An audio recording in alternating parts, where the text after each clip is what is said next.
just $2.99. Only at Jennifer, $2.99. Jennifer Convertibles, the only place to buy a sofa bed. There's hope this morning for more than 2,000 Americans who believe that they suffer from type 1 diabetes. They might actually have a different form of diabetes, a diabetes that can be controlled with a pill rather than an insulin shot. CNN's Keith Oppenheim has more for us. Hey, Lily. Will? What? Did you wash your hands, honey? Yes. From the way she bops around the house, you might never suspect 6-year-old Lily Jaffe carries a disease. I'm so hungry. Okay, I know you are. But when Lily was just 1 month old, she was diagnosed with type 1 diabetes. Lily's doctors believed her body could not produce insulin to control her blood sugar. It was just a heavy, sad time. For years, Lily's parents, Lori and Mike Jaffe, gave her injections, then switched to an insulin pump, monitoring her blood sugar and adjusting her insulin as many as 30 times a day.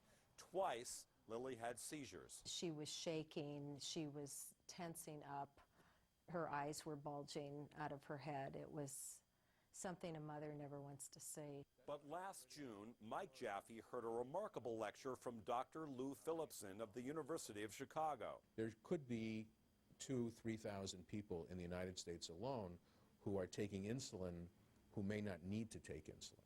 And that is huge. The question was, did Lily belong to a small percentage of people who actually have a form of monogenic diabetes?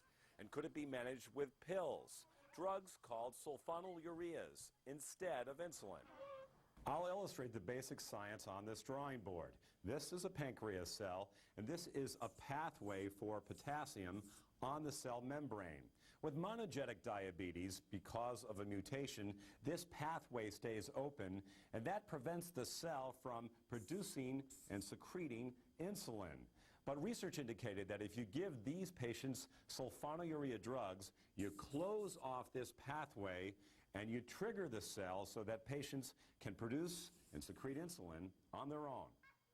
Lily's DNA was tested, and it turned out she had the mutation.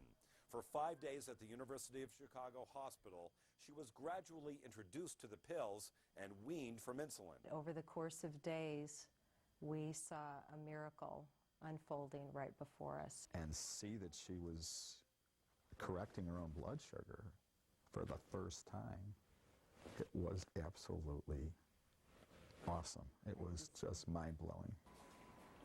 Now, Lily controls her diabetes by taking pills just twice a day. Good job. How is it easier? It's because